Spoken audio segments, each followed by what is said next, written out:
तो यहाँ पर कहते हैं हेतुओं के माध्यम से भी, युक्त न्याय के माध्यम से भी जाना जाता है। ठीक है ना। तो विनिश्चित निश्चित पदों के द्वारा, सूत्र आदि के लक्षण है। सूत्रों के माध्यम से ब्रह्म सूत्र के जो सूत्र, ब्रह्म सूत्र है ना, वेदांत दर्शन, उत्तर मीमांसा, तो इनके माध्यम से भी ये सिद्ध किया गया है कि ये भी अरे प्रकृति पुरुष को भेद सिद्ध करते हैं। इस प्रकार से अब भगवान भास्कर इसका व्याख्यान करते हैं कि ऋषि भेरे वशिष्ठादि भेरे बहुधा बहु प्रकारम गीतम कथितम छंदोभिष छंदांसी ऋगादीनि तैश्छंदोभिर विविधैर नाना प्रकारैः पृथक विवेक तो गीतम। कहते हैं ऋषियों के द्वारा, इन वशिष्ठ आदि ऋषियों के द्वारा, वशिष्ठ आदि जो ऋषियां बहुधा बहुत प्रकार से गीतम कथितम, कहा गया कि प्रकृति और पुरुष में भेद है, शरीर अलग है, क्षेत्र अलग है, क्षेत्रज्ञ अलग है। छंदो भिर छंदांसी ऋगादीनि, छंदांसी कौन हो, ऋगादि वेद, उनके द्वारा भी ते छंदो भिर विविध, नाना प्रकारों के द्वारा पृथक विवेकता गीतम, पृथक रूप से विवेक पूर्वक गीतम कथितम कहा गया है कि प्रकृति और पुरुष में क्षेत्र क्षेत्रज्ञ में भेद है। अब आगे कहते हैं यहाँ पर ऋगादि नाम चतुर्णाम अपि वेदानाम नाना प्रकारत्व शाखा भेदादि भेद से इष्टम। तो नाना प्रकार के, नाना प्रकारत्व ना, शाखा भेद आदि से जान लेना चाहिए। अब कहते हैं किंचा न केवलम श्रुति स्मृति सिद्धुक्तम यातात्म युक्ति किंतु यौक्तिकम च इत्यादि। श्रुति स्मृति सिद्धि अकिल नहीं है, यातात्म का बोध नहीं करा, किंतु युक्तियों के माध्यम से जान लेना चाहिए। किंच ब्रह्म सूत्र पदैश्चैव ब्रह्मणः सूचकानि वाक्यानि ब्रह्म सूत्राणि तैहि पद्यते गम्यते ज्ञायते ब्रह्मिति तानि पदानि उच्यन्ते। तो यहाँ पर कहते हैं तो युक्तियों के माध्यम से भी सिद्ध किया गया है कि ब्रह्म सूत्र पदे, ब्रह्म सूत्र पद का अर्थ है ब्रह्मणः सूचकानि, ब्रह्म के जो सूचक वाक्यानि हैं उनको बोलते हैं ब्रह्म सूत्राणि। तय उन वाक्यों के द्वारा पद्यते जाना जाता है, गम्यते प्राप्त किया जाता है, पद्यते प्राप्त किया जाता है, जाना जाता है, ज्ञायते जाना जाता है। कौन, ब्रह्म। इसलिए ऐसे जो ब्रह्म जिन पदों के द्वारा जाना जाता है वो कहते हैं तानी, उन पदों को कहते हैं ब्रह्म सूत्र पद। यानी कौन से श्रुति में आए हैं, कानी कानी, तो कौन से जो वाक्य आए हैं जिसके द्वारा आत्मा जानी जाती है। तेरेव क्षेत्र क्षेत्र के आत्म गीतम, इनके माध्यम से भी क्षेत्र क्षेत्र के आत्म का वर्णन किया गया है। तो वाक्य आते हैं, कहते आत्मा इति उपासिता, आत्मा इत्येव उपासित, विद्या सूत्र है ना, विद्या सूत्र और अविद्या सूत्र पास पास में ये है। तो विद्या सूत्र है इत्यादि वाक्यों के द्वारा, ब्रह्म सूत्र पदों के द्वारा आत्मा ज्ञायते, आत्मा आदि शब्द से आया ब्रह्म, आत्मा इत्येव उपासिता इत्यादि, तो में इत्यादि जो आदि शब्द आया, टीकाकार कहते हैं आदि पद से ब्रह्मविद आपनोति परम, ब्रह्मविद आपनोति परम, ब्रह्म वेदता उस परम पद को प्राप्त कर लेता है। आदि अन्यम देवता उपासते इत्यादि विद्या अविद्या सूत्राणि युक्तानि, जो अन्य अन्य देवता की उपासना करते हैं तो कहाँ से दूसरे लोकांतर को जाते हैं, परमात्मा को प्राप्त नहीं होते। ये अविद्या वाला सूत्र है।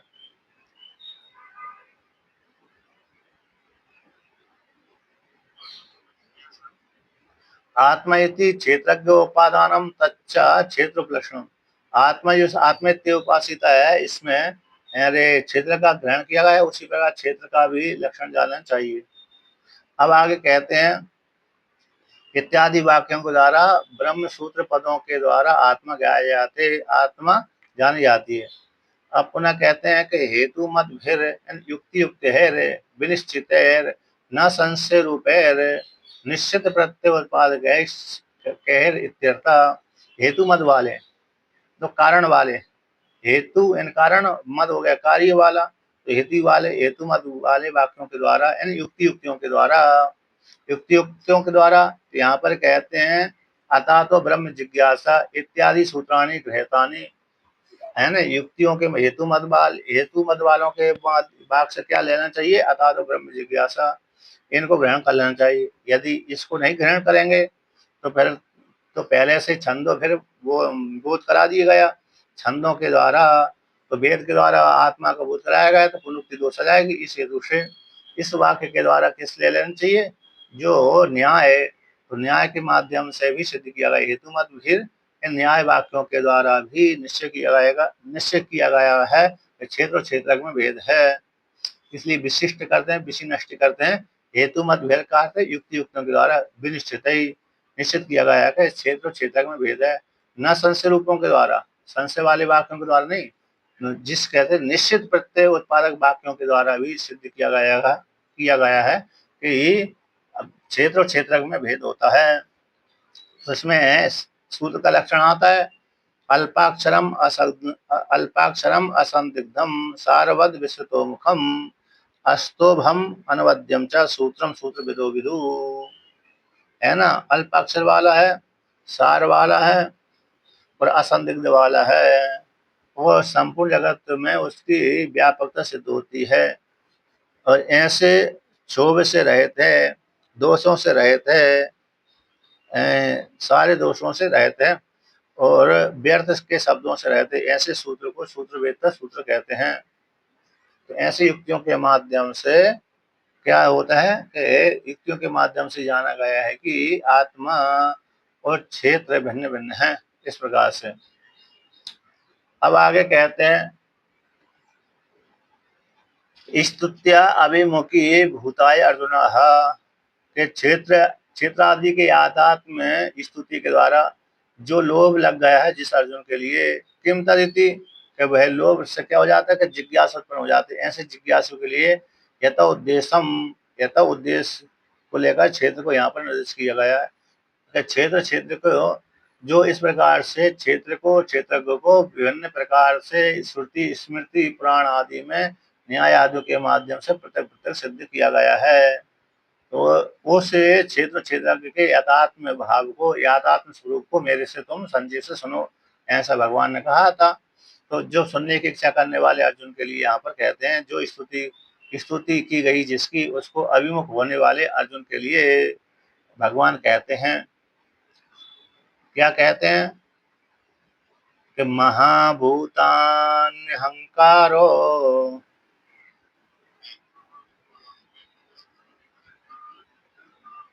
बुद्धिरव्यक्तमेव च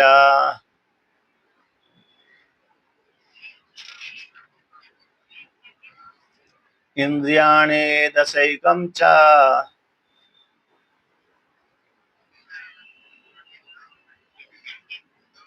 पंचचेन्द्रिय गोचरः।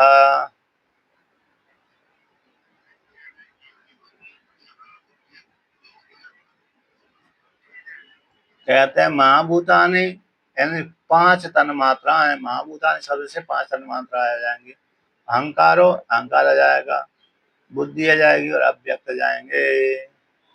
तो अव्यक्त, बुद्धि, अहंकार और 5 तन मात्राएं, और कहते हैं और चयन और 10 इंद्रियाणि, 5 ज्ञान 5 कर्मेंद्रिय और एक मना, 10 एकम यानी 10 में एक जो है मन आया। और क्या कहते हैं पंच इंद्रिय गोचर, 5 जो है इंद्रिय के जो विषय, इंद्रिय के विषय कौन हो गए, शब्द स्पर्श रूप आदि विषय होते हैं। उनके जो विषय कहाँ से आते हैं कि भूतों से आते हैं। तीसरी विषय शब्द से यहाँ पर कह लीजिए, क्या ले लिया, पंच महाभूत, स्थूल महाभूत है। पहले जो महाभूत थे, महाभूतानि उससे सूक्ष्म महाभूत लिए गए, और पंच इंद्रिय गोचर सूत्र शब्द से शब्द आदि विषय के जो विषय हैं जिसके माध्यम शब्द आदि जाने जाते हैं, ऐसे पंच स्थूल महाभूत ले लिए इस प्रकार से। तो एक कितने हो गए, 25, 24 तत्व हो गए, 24 तत्व हो गए इनको लेकर के, है ना, 24 तत्व कहलाते हैं। और सांख्य कारिका में इसी प्रकार से आई है, मूल प्रकृति विकृति महद आद्या प्रकृति ही विकृतयः सप्त षोडशकस्य विकारस्य विकार ए सांकारिका है तीसरी, मूल प्रकृति है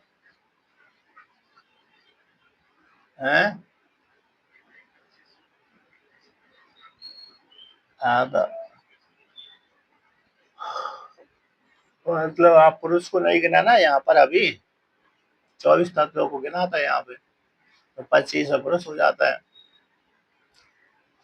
तो मूल मूल प्रकृति वहां पर आए, मूल प्रकृति, तो जो मूल जो प्रकृति है किसी की विकृत नहीं है, तो महातत्व हो गया, है ना, महातत्व हो गया। महातत्व के बाद फिर प्रकृति है, विकृति है, तो महातत्व के बाद अहंकार आ जाता है। मूल प्रकृति, महातत्व, अहंकार और 5 तन्मात्राएं, उसी अहंकार से फिर 5 ज्ञानेंद्रिय, 5 कर्मेंद्रिय है, और 5 पंचमहाभूत और 1 मन, ये मिलाकर के 16 हो जाते हैं। ये सारे विकार विकार कहलाते हैं, ऐसा वहां पर आ जाए। तो भगवान भास्कर इसका व्याख्यान करते हैं कि महाभूतानि यानी महांति च भूतानि तानि सर्व विकार व्यापकत्वाद भूतानि च सूक्ष्माणि। महाभूतानि यानी महांति च तानि, जो महान भूत हैं, सारे विकारों में व्यापक होने से भूतानि यहाँ पर सूक्ष्म महाभूत ले लेना चाहिए। सारे विकार, जितने विकार हैं उनमें ये 5 महाभूत व्याप्त करके रहते हैं, इसलिए भूतानि सूक्ष्म भूतों को यहाँ पर ले लेना चाहिए। अब कहते हैं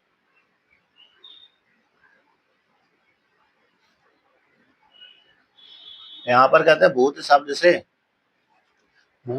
से स्थूल भूतों का विशेष भावना होने से, ग्रहण में का आने, विशेष का अभाव जान से ग्रहण कर लेंगे तो क्या हानि हो जाएगी। स्थूलाने तो इंद्रिय गोचर शब्द अविधिष्यन्ते, अविधा ईष्यन्ते, कि यहाँ पर है पंच महाभूतानि शब्द से सूक्ष्म महाभूत लेना चाहिए, स्थूलों को नहीं लेना चाहिए, कि स्थूल जो महाभूत हैं और इंद्रिय के विषय के शब्द के द्वारा कहे जाएंगे आगे, इसलिए यहाँ पर महाभूत से सूक्ष्म महाभूत ही लिए गया है। कहते हैं अब महाभूत अहंकार आया है, कि अहंकार यानी महाभूत कारणम अहम प्रत्यय लक्षणम, महाभूतों का ये कारण है और हम प्रत्यय लक्षण वाला है, हम प्रत्यय लक्षण वाला अहंकार। अब आगे कहते हैं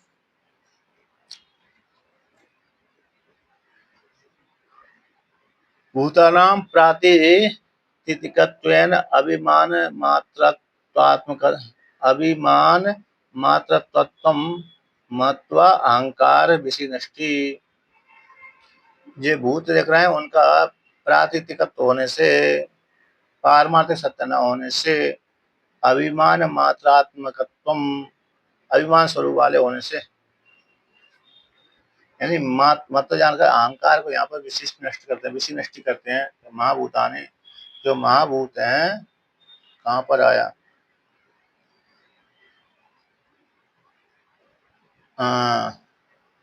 अहंकारो, ये पहले जो सर्व, फिर महाभूतानि,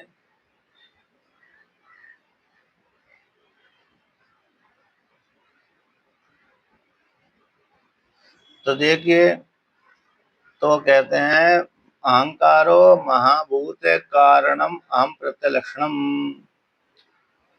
स्थूल शब्द से आगे इंद्रिय के विषय के माध्यम से भूतों को लेंगे। अब यहाँ पर कहते हैं महाभूतानि हो गए, अहंकार का लक्षण करते हैं। अहंकार किसको कहते हैं, अहंकार महाभूत कारणम, महाभूतों का सूक्ष्म तन मात्राओं का एक कारण है, हम प्रत्यय लक्षण वाला है वो जो अहंकार कैसे हम प्रत्यय लक्षण वाला है, और पंच सूक्ष्म महाभूतों का कारण है। अहंकार कारणम, अहंकार कारणम बुद्धिर अध्यवसाय लक्षण, अहंकार, अहंकार कैसे, अहंकार कारण वाला है, अहंकार जो करता है, अहंकार करने वाला है, और बुद्धि कैसे अध्यवसाय लक्षण वाली है। बुद्धि अद्य निश्चय करने वाली होती है, और अहंकार कैसे अहंकार करने वाला होता है, अहंकार करने वाला होता है, बुद्धि अध्यवसाय लक्षण वाली होती है। मेहता परम इत्यादि में प्रसिद्धम महत शब्दार्थम अहंकार हेतु। यहाँ पर टीकाकार कहते हैं कि मेहता परम माता तुझसे परम, महत परम इस वाक्य से इत्यादि में प्रसिद्ध जो महाशब्द है, महाशब्द के अर्थ को अहंकार का हेतु कहा गया है। महातत्व शब्द को अहंकार का हेतु कहा गया है। उत्पन्न होता है, महातत्व से अहंकार उत्पन्न होता है। अब आगे कहते हैं, इसलिए कहते हैं अहंकार कैसे पंच महाभूतों का कारण बनता है, अहम प्रत्यय लक्षण वाला अहंकार है। और अहंकार का कारण कौन है? बुद्धि, वो अध्यवसाय लक्षण वाली है। और तत् कारणम अव्यक्तम, उसका कारण कौन है? अव्यक्त है। तत्कारणम, उसका तत् कारणम अव्यक्तम, बुद्धि का तत् बुद्धि, बुद्धि का कारण कौन? अव्यक्त है। न चा कहते हैं चा ना अव्यक्तम अव्यक्तम अव्यक्तम ईश्वर शक्ति, ये अव्यक्त है, ना तो व्यक्त है ना अव्यक्त है, ना व्यक्त इति अव्यक्तम, ना व्यक्त इति अव्यक्तम। ऐसे जो अव्यक्त है, अव्यक्तम कौन है? ईश्वर शक्ति, ईश्वर की शक्ति अव्यक्त है। ईश्वर जो भगवान है उसकी शक्ति कैसी? अव्यक्त है। मम माया दुरत्य, है ना, मेरी जो माया दुरत्य है, ऐसा वर्णन कर दिया गया है। तो इसलिए अव्याकृतम यानी ईश्वर शक्ति, अव्याकृत कैसे? ईश्वर की शक्ति है। इस प्रकार से वर्णन किया। अब आगे कहते हैं मम मात्र दुरत्य, इस वाक्य द्वारा कहा गया है। तो एव शब्द प्रकृति अवधारणार्थ है। जो एव शब्द आया है बुद्धि अव्यक्त में विचा निश्चित रूप से, तो प्रकृति को निश्चय करने के लिए है। इस प्रकार से जो अष्टधा प्रकृति कहलाती है, एतावती एव अष्टधा भिन्न प्रकृति, इतने ही जो 8 प्रकार की भिन्न प्रकृति कहलाती है। कौन कौन हो गए? महाभूत हो गए, अहंकार हो गया, बुद्धि हो गई, और पंच महाभूत अहंकार मन, अहंकार बुद्धि पंच महाभूत। और कौन से हो गए? अव्यक्त, अव्यक्त। ये 8 कैसे हो गए? प्रकृति कहलाती है। पहला हो गया माया, दूसरे हो गए अरे पंच महाभूत, तीसरे हो गया बुद्धि, चौथा हो गया अहंकार। इस प्रकार से क्या हो गए?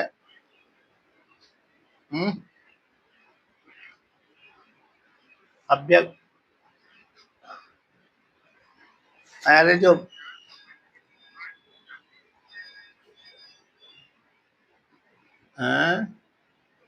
8 तभी तो होंगे।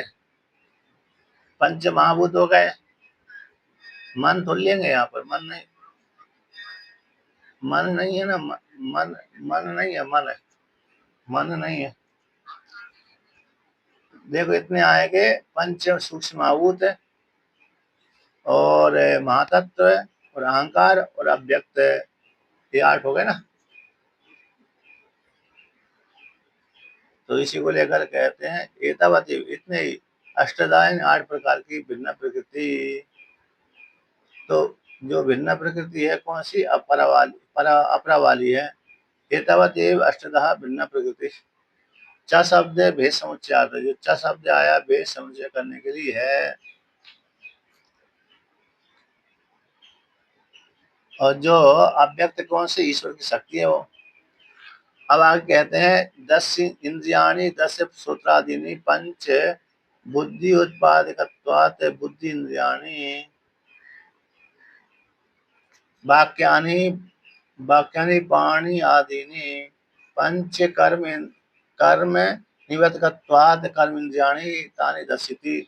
तो जो इंद्रिय 10 हैं, तो 10 जो इंद्रियाणि 10 इंद्रियाणि 10 में प्रतीक ले लिया, तो जो 10 इंद्रिय आ गई हैं, तो सूत्रादि पंच, सूत्रादि 5 है।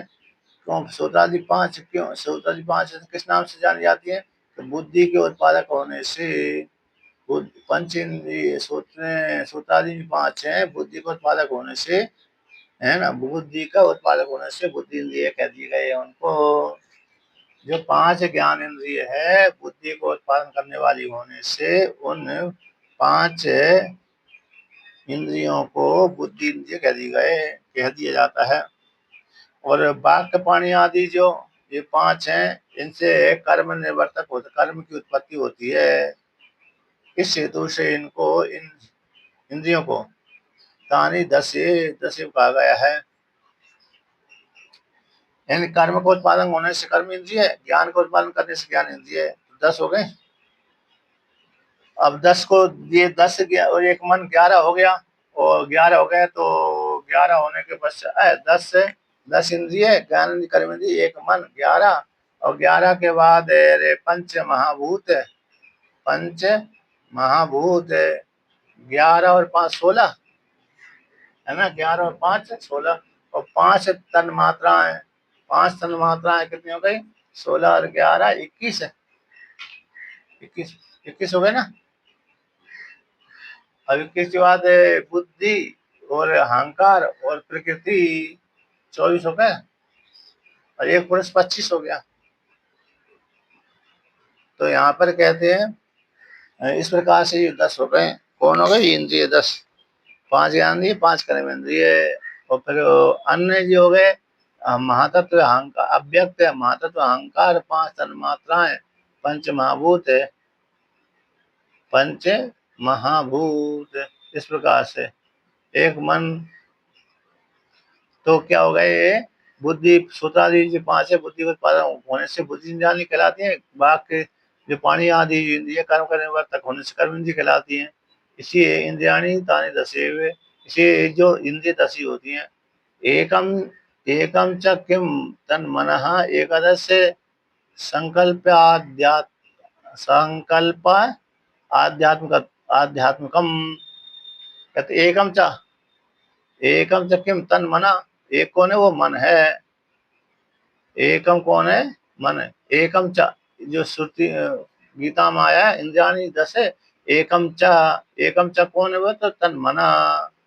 एकादशम, जो एकादश मन है वो संकल्प आदि स्वरूप वाला है, संकल्प विकल्पात्मक है। और पंच चैन्द्रिय गोचरा, जो 5 चैन्द्रिय गोचर हैं, सांका शब्दादय, वो शब्दादि कहलाते हैं, शब्दादि विषय। ताने एताने संख्या चतुर्विंशति तत्वानि आश्रिते, ताने एताने जो शब्दादि विषय हैं, पंचचेंद्रिय गोचर हैं, शब्दादि विषय होता है, शब्दादि जो विषय हैं, ताने वे शब्दादि विषय को, एताने इतनी संख्या कौन हो गई, चतुर्विंशति तत्वानि, दूसरे वादी वाले इनको 24 संख्या वाले तत्वों को मानते हैं। 25 प्रकृति हो गई। इस प्रकार से 25वां पुरुष हो गया, 25वां पुरुष हो गया इसमें। और जो योग सूत्र वाले हैं तो वो अरे पुरुष 25 हो गया और ईश्वर 26वां हो जाता है, इस प्रकार से। तो जो आगे कहते हैं, जो शब्द 5 चार इंद्रिय गोचरा है, शब्दादि है, विषय है, तानी वे ही संख्या चतुर्विंशति, जो 24 है, विंशति यानी 24, चतुर्विंशति 24 तत्वानि असक्ते, अन्यवादी भी इसको 24 तत्व के नाम से कहते हैं। तो कौन सब है कि शब्दादि विषय शब्द से यहाँ पर स्थूल भूतों को ग्रहण कर लेना चाहिए। शब्दादि जो विषय है उससे, उस शब्द से स्थूल भूतों को ग्रहण कर लेना चाहिए। अब यहाँ पे आगे कहते हैं, देखो यहाँ पर आया है टीका में 1 2 3 4 पंक्ति, पंच मात्राणी अहंकारो, पंच मात्राणी अहंकारो पंचमात्र अहंकार महद अव्याकृतम इति अष्टधा भिन्नता। तन्मात्राणी अहंकार, तन्मात्र 5 हो गए, अहंकार 6 हो गया, महातत्व 7 हो गए, प्रकृति अव्याकृत 8 भी हो गए, इति अष्टधा भिन्नत्वम, 8 प्रकार के भिन्न जो प्रकृति भिन्न है। मूल प्रकृतिया सह, मूल प्रकृति के सहित तन्मात्रा वेदों को समुच्चय करने की चकार आया है। इसलिए विषय शब्द के द्वारा स्थूल भोगों को, स्थूल भूतों को ले लेना चाहिए। कहते हैं उक्त तन्मात्रा आदि में मतांतरी है, सम्मत है, दूसरे ग्रंथकार वगैरह कपिल मुनि के मत को यहाँ पर ग्रहण कर लेते हैं थोड़ी देर के लिए। इसलिए मूल प्रकृति विकृतिर्मादाद्या प्रकृति विकल्प प्रकृति विकृतयः सप्त षोडशकश्च विकारः। ये श्रुति ये सांकारिका है। मूल तो प्रकृति है, किसी के विकार नहीं है। मादादि जो है सब प्रकृति में विकार भी हैं। तो प्रकृति विकृति दोनों है सप्ते और षोडश कल विकार। षोडश कल तो सारा विकार ही विकार रहता है, वो किसी की प्रकृति नहीं रहती। इस प्रकार से यहाँ पर वर्णन किया। ठीक है ना। अब आगे का पार्ट फिर कल चलाएंगे।